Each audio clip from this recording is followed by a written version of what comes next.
আসসালামু আলাইকুম রহমতুল্লাহ বারকাতু। অন্য অন্য জাতির জন্য শুভেচ্ছা। আমার ছেলে শহীদ হয়ে গেল 16ই জুলাই। দেখতে দেখতে 1 বছর ঘুরিয়ে এলো পড়ায়।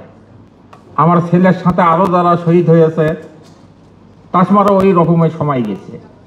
এখন কোনো ছেলেরে কোনো আইনের আওতায় আনা হয় না এখন পর্যন্ত।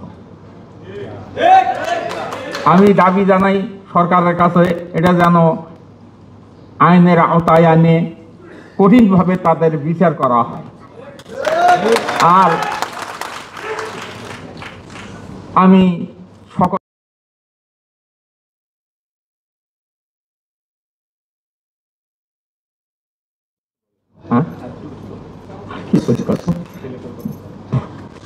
আমার ছেলেটা আমার সংসারের মধ্যে একটা প্রদীপ ছিল।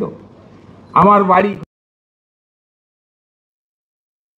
কৃষকের ছেলে ভার্সিটিতে যেতে পারে, কিন্তু ছেলেটা আমি এই লাইন থেকে মানুষের ছেলে টিউশনি করায় শহরে যা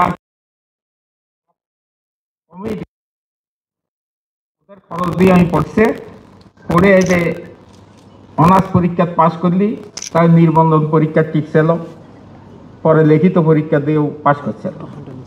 এমন ছেলেটার আমার আশা ছিল যে একটা চাকরি বাকরি করবি, হয়তো আমি দেখে হয়তো মরে যাব।